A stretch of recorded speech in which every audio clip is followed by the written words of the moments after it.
This movie's gotta hold on to what it's got. $1 million budget and a threadbare plot. It's got a pretty young cast, but that's not a lot. So let's give it a shot.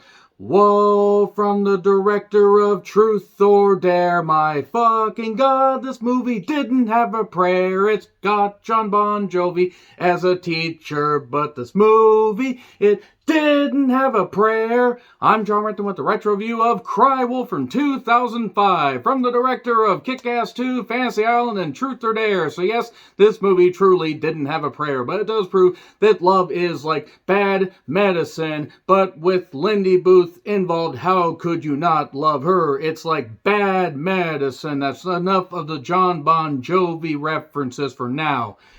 Well, I can't fucking sing, as you can clearly fucking tell, but if you're new to the channel, hi, thank you very much for watching, and I'm certain that my bad singing has turned you the fuck up, but for those still sticking around, let's talk about Cry Wolf. It's absolute dog shit. 100% fucking dog shit. I watched this in theaters because at the time I was working at the local theater in town, got in for free, and felt like the movie should have paid me for watching. But yes, it only had $1 million budget, and it made $32.5 million at the worldwide box office. So even with the advertising budget, this movie made a shitload of cash.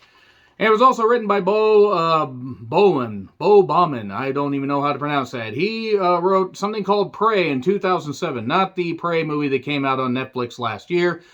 But there really wasn't much to this. It was badly advertised. It actually tried to sound more creative in the trailers, and it ended up being... It was one of those slashers. It was basically an urban legend knockoff, mixed with Scream, mixed with I Know What You Did Last Summer. Thankfully, it wasn't mixed with the third urban legend movie. If you've seen the first urban legend movie, while that wasn't that great, it was kind of fun. But this had a guy named Owen, played by Julian Morris. It did have Lindy Booth, who was she played one of the main characters, Dodger. Roger Dodger, whatever you call Dodger Dog, except she wasn't a dog. She was a human being, and my fucking goodness, Lindy Booth is absolutely gorgeous. She's gorgeous now. She was great in Dawn of the Dead and this. And she's basically fucking ageless. She was also pretty much one of the only bright spots in this, because at least you got to look at her and say, wow, she actually has presence. Everybody else is just a pretty face that decides to be on screen for a little bit. It did have the star athlete, jock-looking guy, Jared Padalecki, I hope I pronounced that right, who ended up being in the Friday the 13th 2009 version. Remember that? Remember how he was in that? Yeah, he had a supernatural element to him by then. It also had John Bon Jovi as a teacher. Because, I mean, why wouldn't you just take my hand, I'll help you through this course however I can. Okay, that's enough. I'm going to give a shot for something else, ready or not. Except that's a different movie. It also had Gary Cole doing a really bad British accent at one point in the movie. There wasn't a lot to this. So there's 8 teams played by early 20-somethings. They're supposed to be high school seniors. And I understand this is Slasher Movie 101, and you have to have young, pretty people, but they have to be a little bit older than high school seniors, basically for age requirements, and also to give people this unattainable feel. I need to look like that in high school, except they're older than high school students, so it's impossible for that. This movie tried this whole thing of lying. They basically let's just lie. Let's play this game of, you have to lie, but if you don't tell the truth, then you die. And if you don't do the dare, then you die. Wait, no, I'm sorry. That's Truth or Dare. Yes, it's from the same guy who directed Truth or Dare and Fantasy Island. Let me tell you right now, this guy should not be allowed to make another goddamn movie if that's the best he can fucking do. Because this basically is a precursor, a tease, if you will, a little tweak, that gives us an idea of what Truth or Dare would be. And also, this has a troubled fucking production. Not as troubled as a movie that I'll be reviewing a little bit later, Cursed. Boy, did that have a troubled production. But it was PG-13. You can't do PG-13 slashers, really, because you need blood, you need stuff, and also you need to not cut away from the violence, and you need to not be ridiculously bad with the editing.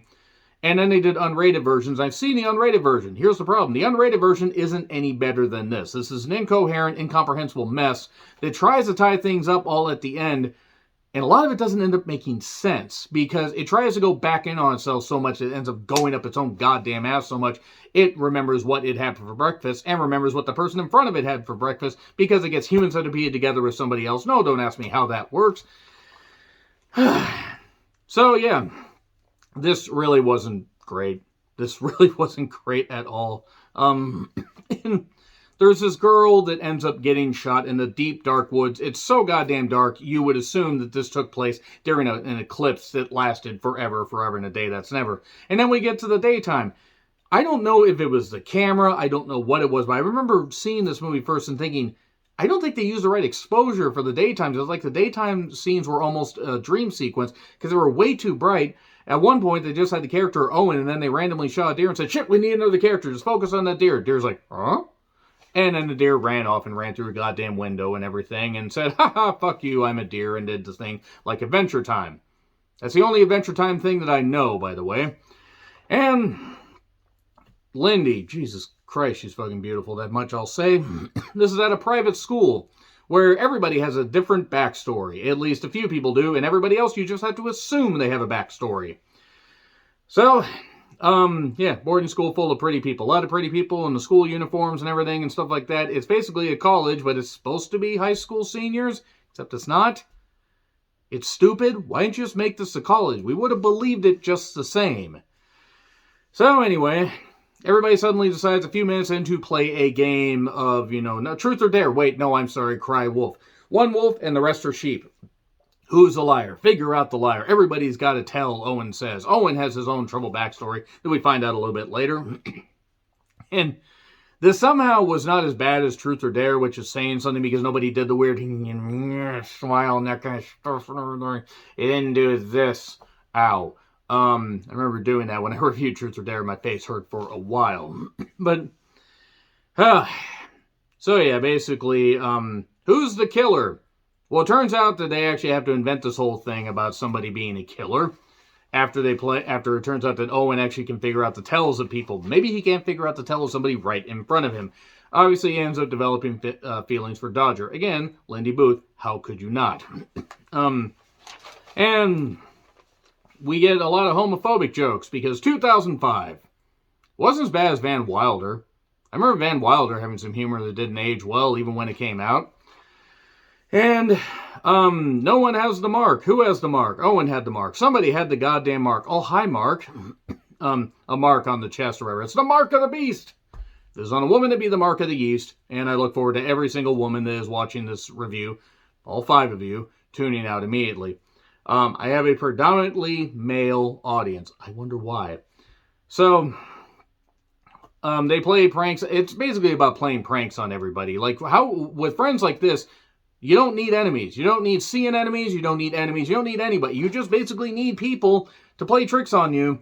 And since Owen's the odd kid out, he can't get a hold of his dad. He has the taco phone thing, which I want to say was the N-Gage.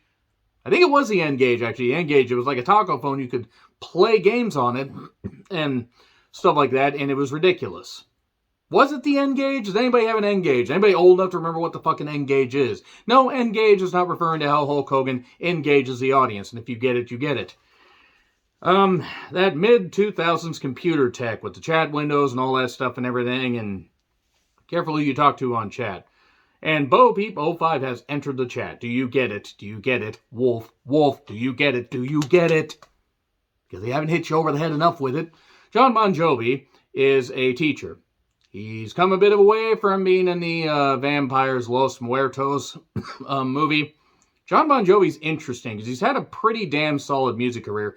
Not a bad acting career. And he also does really good stuff for charity. And also, I mean, I don't know if he still runs it, but he ran a restaurant that helped people out, lower incomes and stuff like that. And John Bon Jovi seems like an overall pretty good human being. So I look forward to people telling me that it actually turns out that he's a goddamn nutcase. But the movie was... This all happens, by the way, within the first, 10, 15 minutes of the movie.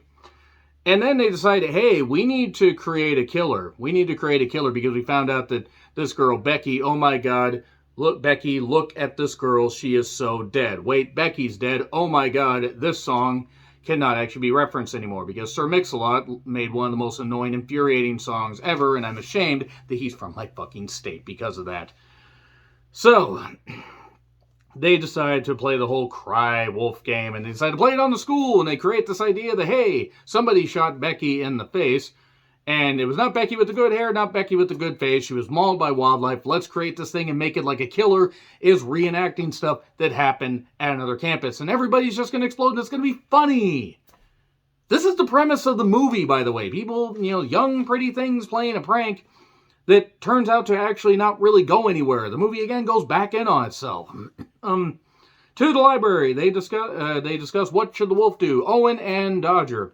And Dodger seems to know a few more things about this, like, oh, the girl was shot, this kind of stuff, all this stuff happening and everything.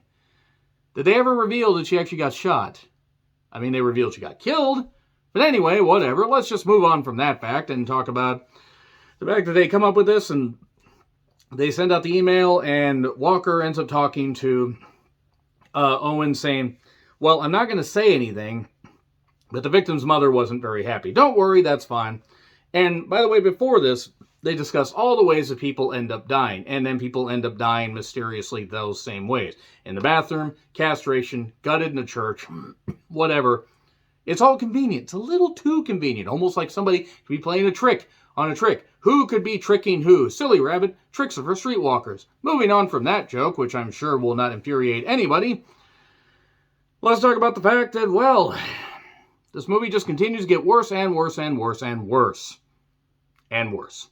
And it travels across social media, the internet, the information superhighway, as it was known back in 2005. Was it still called the information superhighway in 2005? Because I was 24 when this movie came out, and I don't really remember much about that.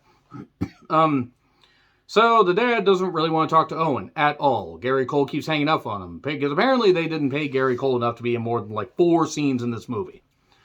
And somebody sent a chat. It was from the wolf, because they're hungry like the wolf. They had to get a Duran Duran reference in. I'm surprised I didn't go with Duran Duran doing Cry Wolf, but no, I didn't want to do that, because that would have been too on the nose. And I will pick your bones clean like that bleach blonde S word. I'm just going to choose my words carefully. I can swear a whole bunch, but if you say certain things about women, the C word, the S word, and that kind of stuff, and the W word, that's all I'm going to say. Please don't type them in the comments. Then, yeah, you can kind of get in trouble for that stuff for some reason. I understand wanting to make sure that people, don't feel attacked, but, whatever. But the bleach blonde, S-L-U-T. Yeah, let's just spell it out right there. Why I sung it, I have no idea. So then more stuff keeps coming around. And this one guy that kind of got called out at the game, he says, I put out a noise complaint on you guys, that's it. It sounds like you're having WWF tryouts there. This is 2005. It was WWE since May of 2002. Yes, the wrestling nerd in me was upset about that, even back then. So, what? Who is really involved in this? Dodger says, well, don't worry, don't worry. I believe you. I totally believe you, Owen. I believe there's something going on and everything. But it turns out she's been lying. And also that Owen took the fall for a possession charge because the dean's daughter did that at the previous school. And he took the fall for that. So he's on thin ice. Don't break the ice. That was a fun game. God, that was a fun game. I wonder if I still have that in my room. Anyway, I'll check that out at some point. Maybe I have it in storage. But, oh no, the glitchy killer. It was like the killer from that VHS tape where they were in the woods and it was a weird digital killer and it made no goddamn sense. This was like a fleshed out version of that. But it was all glitchy and everything because it passed by the lights. But, oh no, maybe it's not real. Maybe it really is there. Maybe it's somebody playing a cruel trick. Maybe the director got bored and said, God damn it, you guys do something. He was stabbing him with a knife, by the way. This is not what it looks like. Not what it looks like. Messed that joke up right there. So, it turns out that, oh no, Dodger is sleeping with the teacher. This is not what please teacher means, I believe. I think that's an anime. And Owen kind of, turns into a bit of a dick. Because, I don't blame him. He likes this girl, and it turns out she's sleeping with the teacher. So, yeah, I'd be upset, too.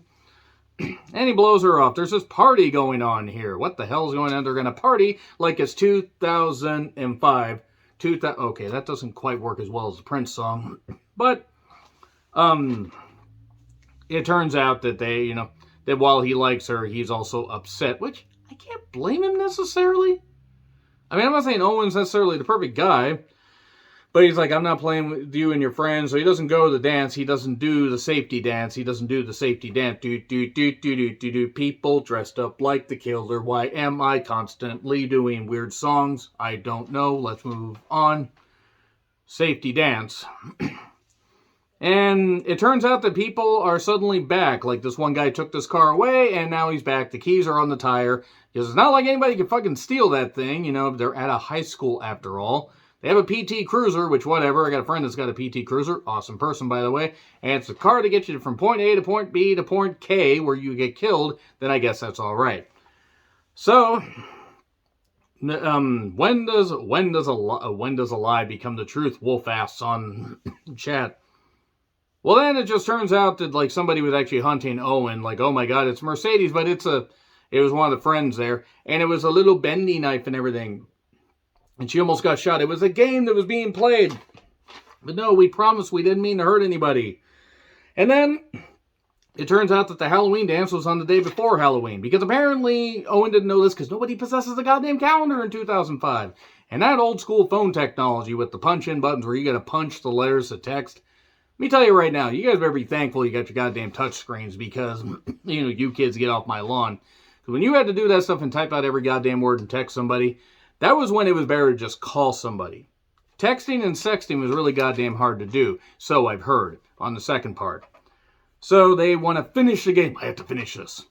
And they decide to do, you know, all the stuff and make sure that they're, you know, finishing this game. And they accuse everybody, whose side is somebody on? And da-da-da-da-da. And third act twist, there is a killer. Maybe there isn't a killer. Oh, wait, no, there's not a killer. No, there is a killer. Somebody's killing. Mercedes got off in the shower, and the black guy dies fifth, and everybody's starting to die. Man, Lance Archer really was correct. The kills go all color crazy and everything. It gets all bright and cheery like a supernova is happening. I will be reviewing Supernova at some point, by the way. And Walker is still here. Oh, my God, Walker's still here. This film doesn't have a prayer. Okay, I'm done making that reference. Dodger calls him on the cell phone and says he usually keeps a gun in his desk. How would he know that? Or how would she know that? So anyway, he's here. We get a gun on his desk. It turns out that he actually knew Becky because he knew Becky with the good hair and that Becky liked having her hair pulled. He was sleeping with a student. That's what I'm saying. And then it turns out that they have a fight and Walker gets shot in the chest. Oh no. Oh no. So Owen gets taken to jail. It turns out that everybody's still alive from the game because it was just a game they were playing, but Walker actually got shot and he's really, really dead. So let's just move on to the fucking conclusion of this. Dodger's dad, it turns out she doesn't really want to talk about her dad. Her dad was a janitor. Why would you be ashamed of her dad being a janitor? Dodger's dad hurts you. Dodger's dad don't care. Sorry, terrible Willie impression. Do not touch Willie. Good advice. So anyway, Owen gets arrested. Gary Cole, doing a terrible British accent, said, "Don't worry, son, I got you off." That did not come out the way I had planned. He got him off of the charges. Moving on. And the Walker was involved with Becky. And Dodger sees Owen and apologizes, and he calls out her whole goddamn plan with clips and everything and says, "You did all this because you knew, and you shot Becky. You knew that I would end up shooting Walker because how'd you know he had a gun in his desk and everything, this kind of stuff?" And she said, "Well, even if that was true, who would believe you?" And she leaves, and oh my God, we're going to get Cry Wolf 2, Electric Boogaloo, and oh, fuck this movie. It was like an hour and 23 minutes, and it felt like 2 hours. This movie was agonizing. And it tried to be all inventive and creative with its, you know, third act twist and everything, and its last reveal. Anybody with a fucking brain stem that was slightly attached, 1% attached, would have figured that out well before. Pretends to be shocked. Yeah, Cry Wolf did not have a prayer. Let me know your thoughts in the comments. Like, share, subscribe, Twitter handle in the description. I'm John Ritlin. I'll see you soon.